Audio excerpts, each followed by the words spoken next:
Hey everybody, it's Dr. Smith from Accomplished Health and Wellness here in Lawrence, Kansas. I don't know if I can say lovely Lawrence, Kansas, kind of hot. Yeah.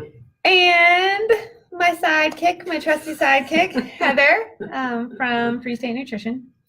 And so today we have this special concoction. She's always like, what is it? Okay, so this one is peach mangosteen. Yes. And vanilla energy vanilla spice thing. Wow. Yeah, and so I was going for peaches and cream. What do you think? There's something else like sort of florally. There is. Yeah. I agree. Okay. Maybe that's what a mangosteen is. I have no idea what a mangosteen is. Right? So it's peachy. And vanilla-y, I definitely taste that. But Yeah. I don't know what that Also flowers. flower taste. It kind of okay. makes it a little bitter. Like maybe that's not the best combo. Well, live and learn. Mm-hmm. Right. Okay, people. Today we are talking about soy. And you know that I haven't always had the best thoughts on soy, but I learned a lot. So Yay. I may have different thoughts. So anyways, soy, our friend soy. Yeah. I feel like we should define what soy Yes, is, right? Because there's all kinds. Yeah. Yeah. Exactly.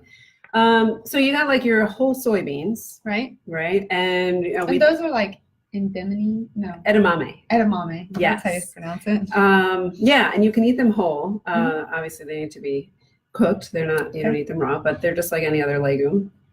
Then there's tempeh. I didn't realize it was a legume. Yeah, No, I know. yeah. It's a legume. I mean, it's kind of in its own little category because it's also the soy business. But yeah. And then you've got your tempeh, which is a slightly processed. But what's cool about tempeh is that it's fermented.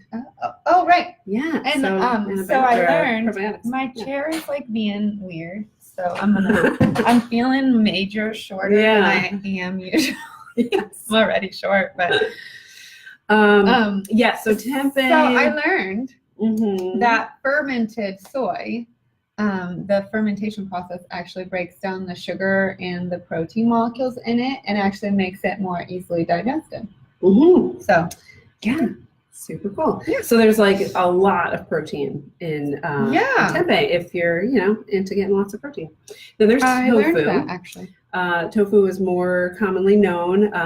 Also more commonly. Comes in like a block. Yes. It kind of looks like wet cheese. Yeah. And I think a lot of people either are afraid of it or like had it one time and it wasn't any good and they're just like, oh, I don't do tofu. I understand that you can actually marinate tofu. Yes, and you should because it really doesn't have a lot of flavor by itself. Like it's nothing interesting. No.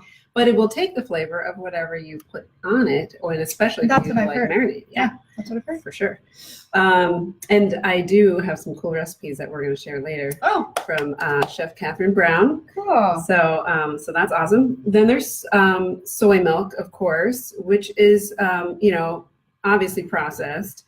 Yeah, I'm not so fond of those like soy milk, almond milk, and that. Like, have you ever looked at the ingredients on there?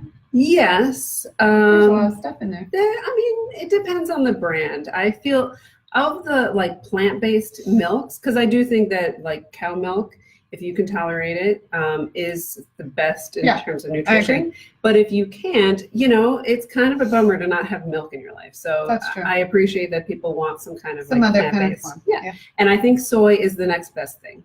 Really? I do. Okay. Because I think it has the most protein compared to any of these other ones, right? Yeah. It's way better than almond. Yeah. Almond's got like 1 or 2 or something. And then like rice has like 0 to 1. Like it's lame. So it's lame. it's just like, white water as far as I'm concerned. But like soy milk, I feel like it's actually got some soy protein in there. Then there's soy flour. Obviously processed, but you can use it to, sort of beef up the protein of something you're making. Right. We sometimes mix it in with like pancake mix. Oh. Like when we're making pancakes, we'll put maybe 1/4 to 1/3 of the flour will be soy. Is that like by the what is it? almond flour, and what's the other big one that a lot of like paleo use? Almond flour and coconut flour, I think. Maybe. I mean, there's like all kinds of flours these days, right? There's like Bob's Red Mill. They come in those little containers, and they have like a million different flours anymore. I know. I didn't realize they had soy flour. Soy flour, yeah. Oh, I know. Then you get into your more like processed soy, which I think was probably where you were coming from. You got your like soy protein isolate, and this is where you're gonna find that in like your protein powders and protein bars, all your food. Well, like in stuff that they're trying to like beef up the protein, and it's like processed. Is that why they use it? Yeah. Yeah, like if you're, like a regular old granola bar isn't going to have it, but if it's like a nutrition bar or like a protein bar, then yes, they're going to put it in there to get the protein values up. Did you know, and I don't know, maybe were you going to talk at all about the cardiovascular stuff? Mm-hmm. Okay, so did you know actually that it used to be that they allowed the companies to say that this is a heart healthy bar, right? Because it was supposed to lower your cholesterol. Right. But so the original studies actually did show like that it was lowering your cholesterol by like your LDL specifically, your bad cholesterol, by 20%. Right. But then the follow-up studies did not confirm that. And it was more like 3%. So there is some lowering of your bad cholesterol, your LDL. But it isn't what they thought it was going to be. True. And I wonder if it comes from like this, like which source of soy you're getting, right? Like, is it these like well, that's what they were saying. Protein isolates.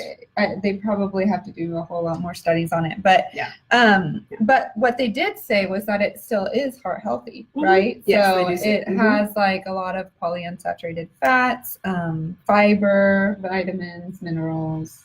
Yes, all that and good complete stuff. protein, and a complete protein, which right? is cool for vegetarians. I mean, you don't need to get a complete protein because you can get complementary proteins from any other legume and rice, for example. Right. But it's all together, all in one little package. But that complete protein, right, is all. That means it has all 9 amino acids that we can't make ourselves. Right, and that's to get from food. Right. Yes. So there you go. Yeah. It is heart healthy, but it's not as heart healthy as they thought. Right. That's true. That's true. But it still does. I mean, supposedly it still does lower your cholesterol by your LDL. Yes. And I think, I mean, what we know is when you look at cultures like Japanese culture, where it's like, it's a big part of staple of their right. And not nutrition. This protein isolate nonsense, but like the actual foods, like soy foods. So we're talking about soy foods. We can see that people who have them in their diet, have less chronic illness and heart health. Maybe it's the processing. Right. I mean, really, if you're worried about these like processed I worry things, about that all the time. Then don't buy a lot of packaged foods. I know, because like the ingredients list, every single one of them says include soy. Yes, they do. Jessica, we're talking about soy today. So, but that's the thing about packaged food is like, welcome, Jess. Can you really separate out, like, is it the soy protein or the, hydrogenated soybean oil in there that's bad? Or is it just that the fact that it's all processed, the whole thing, start to finish, is all the colors and processed all the other preservatives packaged up for you. Preserving our liver. Yeah, so eat some whole foods and you'll probably be all right. Right. Okay, so that's always our message, okay? We totally sidetracked from what were we? So, I mean, just 80%. Isn't that interesting? Like 80% of the soy produced in the U.S. is used for animal feed. Like, we're not even eating it. I can't even go there. Yeah, and we're all worried about, whether it's I thought actually it went into all our food. Yeah. Well, apparently it goes into our beef, so yeah, it goes into our food somehow. They do sneak it in there. I mean, they're always the farmers are crunched, and so they're always going to. I love farmers. I do. I have this soft spot for farmers. I don't know why. Yeah. Something about it. I mean, they're kind farmer in a combine. They're important, you know.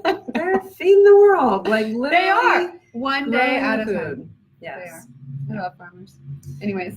And then the other thing is that 94% of soybeans grown, say this was a couple years ago, 2014, were genetically engineered. And I know that people are always like, GMOs and all this stuff. But it's not inherently bad. It's just that, is it done in a helpful, way, right? Like it has the potential to be great. Yeah, a lot of them actually, the GMO really they are creating a plant that's more bug resistant. Right. That means less pesticides. Right. This is good. And more hardy. Yeah. So that it can withstand the weather changes and whatnot. Right. Because, it never fails. Harvest comes and what else comes? Big rain. There went the whole crop. And I'm like, oh, so sad. Like, I really feel the pain of those farmers. When I was in Minnesota, I worked in this really small town, and it was like 3,500 people, and they were all farmers. Okay. All of them were soybean and corn farmers. So I learned a ton about that. And so every time you can't get a farmer in the doctor's office during harvest and planting. Forget it. It does not happen. And the coolest thing, actually, so like I lived out in the country, and I had two sides of my property, well, and sort of the other side, but that side was kind of covered by trees, so I couldn't see as much. But two sides were open and farmed by a farmer. Mm-hmm. And the coolest thing, actually, which I used to be like, dude, go to bed. It's like 1 a.m. But they would be out there because in Minnesota, the harvest time is short. Mm-hmm. Because when the plants are done and when the snow starts, it's like a very short period. Sure. And so they would be out there until like 1 or 2. But when you look out there and it's like pitch black because, you're all out in the country and there's just lights.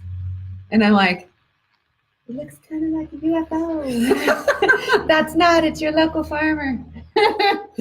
Yeah. But yeah, and then once harvest was done, they would come in. And so I learned. And then I go to sleep. Yeah. I learned a lot, but that's why I have this soft spot for farmers. And then when I was in Pennsylvania, it was all dairy farmers. Mm-hmm. And they're just as bad. They don't come to the doctor. But I learned, this is so off the subject. I learned, so this one farmer, I loved him to death. He was like, he would growl at me when he came in. Yeah. And then he was the first time I saw him, I was like, so what's going on with you? And he goes, I got a hitch in my giddy up. And I was like, I don't even know what that means. That's awesome. And so then that was my new phrase. Like, oh yeah, I got a hitch in my giddy up today. Oh. Yeah. But at the end of my residency, that was when I was in residency. And that man, who's this old farmer, and I loved him. He actually said to me, kid, I'm going to miss you. Aww. Yeah. That's I loved him. Anyways. Well, I fixed his hitch and his giddy up too. That's why I was going to miss you. Right. Anyways, okay. So let's talk about the health benefits. Yes. Of soy. Yes. Yes. So, wait, there was some other things that I wanted to talk about. Okay. I guess this kind of goes along with that health benefits. Yeah, it's hard to separate it out. It is. So, soy actually is broken down and used differently in different ethnic groups. Did you know that? I did not. Yeah.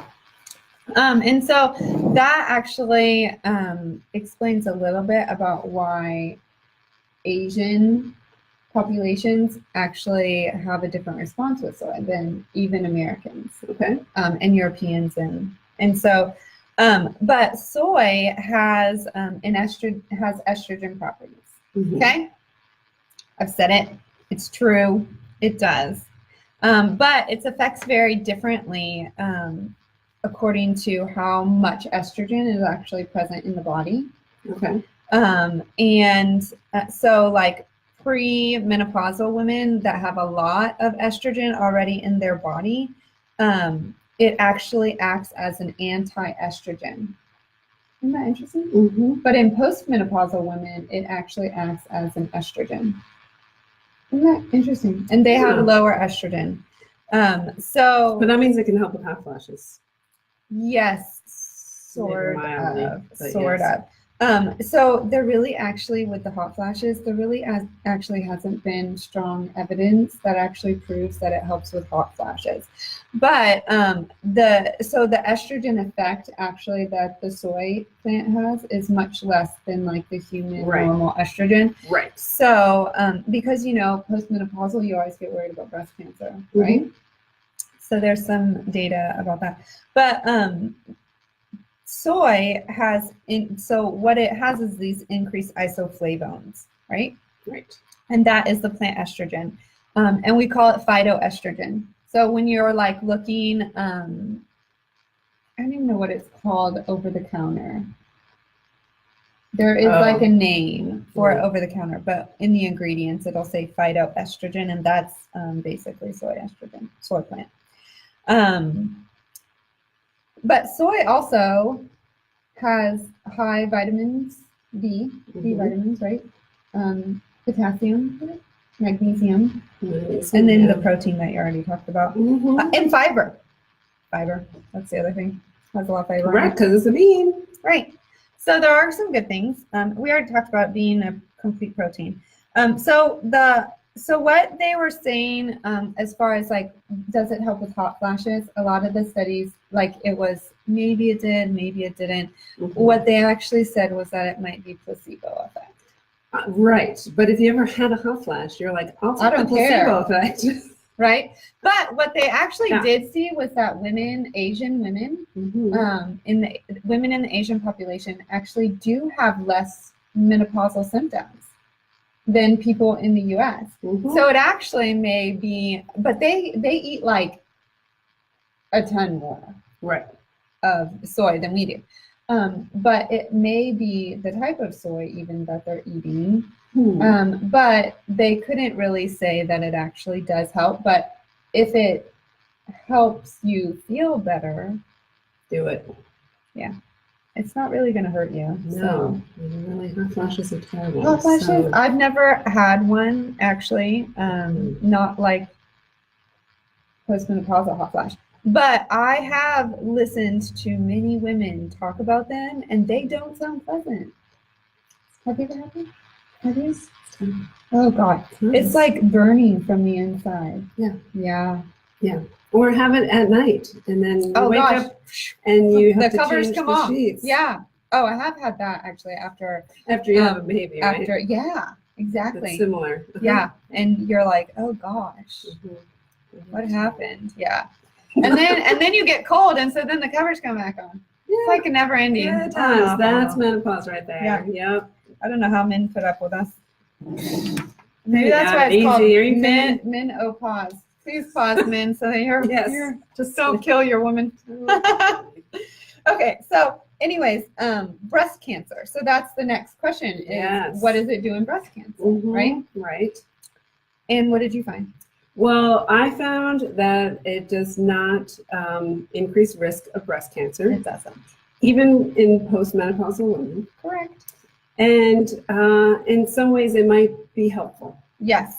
So, because like I said earlier, phytoestrogens actually act differently. And so they don't always mimic estrogen. And so in some tissues, they actually block the effect of estrogen. And that's what they found in breast cancer was that it was blocking the negative effects of the estrogen, which I think is super cool. And there was like significant reduction in breast cancer and recurrence of women that had breast cancer, especially in the Asian population. What they found was that women that were American, though, they actually didn't need, they benefited more from a smaller amount of the soy. It was soy. So, versus like Asian women. But do you know why? There's a substance that is produced from it's like the breakdown of the isoflavones, and it's broken down in our gut by the lovely bacteria that is there, and it's broken down into this substance called equal. And it's the equal that actually blocks the potential negative effects of the estrogen. That is cool. Now you know. And you know what else it does? What? Potentially helps with joint pain, fatigue, hair thinning and loss, and memory problems, which you can get during your breast cancer treatment. The memory problems. I did read about that. Okay. The jury is out on that one. Whether or not it helps out. Yes. Right. It's all like really. Maybe it helps. Maybe those crossword puzzles and the word finds and all of that other Sudokus, that might help too. Right. So anyways. But again, none of it's going to be bad for you, so it's not. Give it a shot. The only thing is that if you have thyroid disease, it actually will interact with your thyroid medicine. So maybe that's not the best choice. But unless, of course, you have breast cancer, then who cares about your thyroid? But also, for the most part, you take your thyroid medicine on an empty stomach. And so if you give yourself like, a couple-hour window between your thyroid, I mean, you're supposed to anyway, because everything interacts with your thyroid. It's not just soy. Yeah. No. So it binds, everything binds. So you're probably fine. Like you don't need to avoid soy altogether even if you have thyroid. So you know what is really super cool? Soy actually has some benefit for men. Did you read that? Did not. Yeah.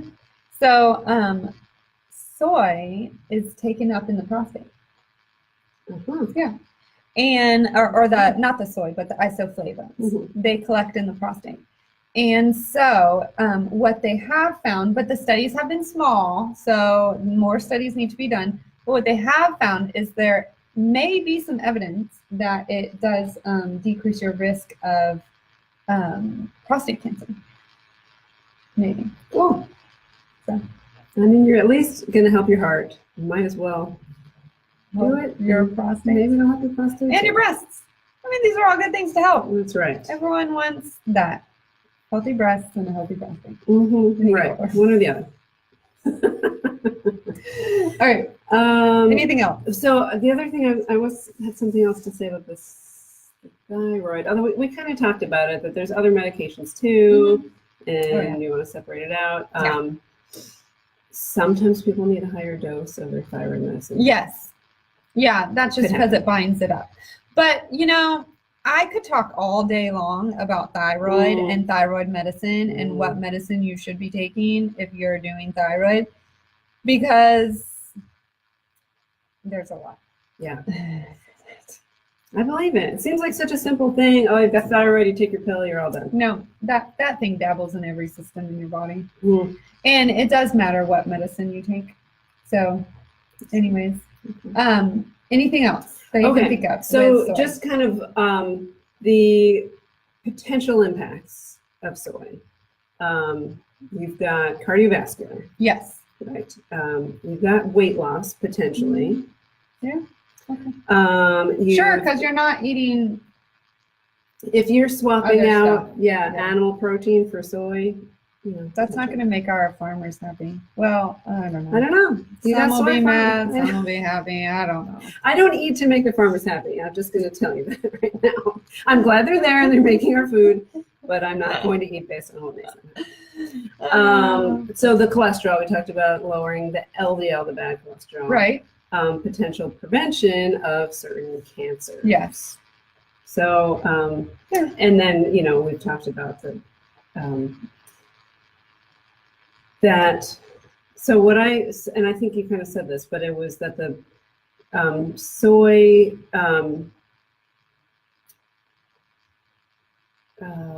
so I guess they thought that soy was going to promote the growth of breast cancer cells. Oh, right. Right, but it's really that data hasn't shown that. It hasn't shown that, and potentially that it has some impact, I think, in enhancing the treatment. Well, yeah, it doesn't. It definitely doesn't have any negative effects on the tamoxifen, which is what you usually take, and you'll take that for like 5 years after. And it does not have any negative effects. What they have found in both groups, like Asian and non-Asian is that there is a decreased recurrence of breast cancer when they increase their amount of soy. So, you know, that's all good things. There is also a lower instance of breast cancer, especially among the Asian population. So, you know, those are good things for sure. And maybe it will help you with your hot flashes, which actually wouldn't be such a bad thing. And you don't have to worry about your breast cancer. Right. Right. And I think that's the biggest thing that people are afraid of. Like when I talk about, you know, alternatives to cow milk, and the first thing I suggest is soy, and people are like, oh, I don't want to drink soy. And it's not, there's really no reason to be concerned about soy, and it has a lot of potential to be beneficial. Yeah. So like the only thing I didn't read about, and I actually got all my information from Harvard website. They had this great article about the health benefits of soy. And the only thing that I didn't read about was uterine cancer and ovarian cancer. So I have no idea what happens there, you know. Right. I can't even speculate, to be honest with you, whether it would be beneficial or not, you know, protective or not, because who knows? I mean, it seems to be protective in breast, but I don't know if it would be in those. So, although it is taken up by the prostate, so you could imagine that it's probably taken up in the uterus and in the ovaries. So right. I don't know. Maybe there is some protection. Maybe we need more research. Someone needs to do a study on that. Everybody's always studying breast cancer, which is great, but we also, I mean, right? Yeah, we got some other cancers. People should study ovarian cancer. There is like no, there's not a good screener for that. Yeah, so. Yeah. Anyways. So 25 grams of soy protein is like sort of the recommended amount to get the health benefits. And that equates to like 2 to 4 servings of soy a day, which sounds like a lot. But if you think about 2, like that shouldn't be too hard to get. Because say, you know, you drink a glass of soy milk, like maybe you put it in your cereal or your coffee, or both. Have you tasted it? I drink it every day. Is it good? I think it's delicious. I'm gonna have to try it. You know what's really good is the chocolate one. But I like the vanilla. It's not going to taste like cow milk, right? Right. No, I wouldn't expect it to. It's different. Like the plain. I bet even its texture is different. Yeah, it's a little bit different texture, a little bit of a different flavor. So you really have to like, you know, don't expect cow milk. Yeah, I won't. Try the plain if you really, you know, don't want to have any added sugar. I personally like vanilla. Okay. I thought you said you like chocolate. Oh, I do, but I mean like on a daily basis. Like I don't put that in my cereal. That's like your treat. Right, like milk in my cereal, please. Exactly. Sounds good to me. Yeah. My son would love that. And you know, we talked about like you want to limit the processed versions, like the soy protein isolate and like the hydrogenated soybean oil, which I think is like, you know, being less and less put into our food. Because of trans fats. And when you read hydrogenated, that equals trans fats. And so I believe actually wasn't there something out recently that said no more. It's not allowed. So. So it shouldn't be there. Yeah. Unless you have some old stuff in your house. Which is yeah. I mean, I don't know what they're gonna substitute it with, but I know. Probably something that's also not good for you. So the things that you do want to focus on, like we said before, would be tofu, tempeh, soy nuts, which don't get a lot of play, but like they basically look like peanuts. So they're roasted and they're just like they're peanuts but a little smaller in size. Interesting. And they, you know, they taste like a nut. Okay. And then there's soy milk, there's edamame. Those are kind of your main like, you know, soy foods. Okay. Versus, you know, soy protein added to a processed food. Okay, you know, to use once in a while. Or like if you for some reason need to have protein powder. I don't know why. A lot of people like protein powder. I can put it in shakes. Do you know, here's the thing though. You have to watch the amount of protein that you have in your system because these high protein diets, they clog up your kidneys, people. Just saying. You don't want to be 30 and now your kidney function is in the crapper. I mean, there's a limit. Like you only need so much protein. It's really true. It is true. Anything else that we got? I think that's it. And I do have some recipes. We will list those. Yeah, Chef Catherine Brown, and she's got a Facebook page called A Seat at My Table. Oh yeah, and I Seat at My Table. Yes, I like that. Check it out. So the ones that we'll post, there's rice noodle bowl with baked tempeh, and then there's smoky tempeh with apple bites. Then there's this autumn salad with grilled figs, but she assured me that there's tempeh in it, just not in the title. Okay. And then there's tofu scramble, which is cool because you can use tofu as an egg substitute. Yeah, for people who are either allergic or they're vegan. You can still. Some people really don't like to eat eggs. And so tofu scramble, again, change your expectation, a little different, but it can do it. I'm going to try it. Every so often, I don't want an egg, so I'll do tofu. There you go.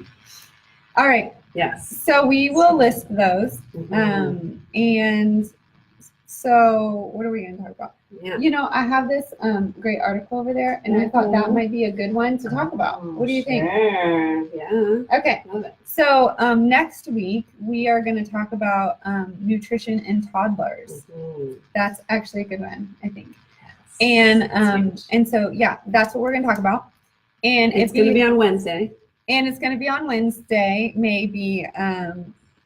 Hopefully. We will decide when it's going to be and let you know. If it's, it'll be on Wednesday unless we decide something different. Okay. And then if you have any questions, you know the drill. Always just ask. And you can find us everywhere.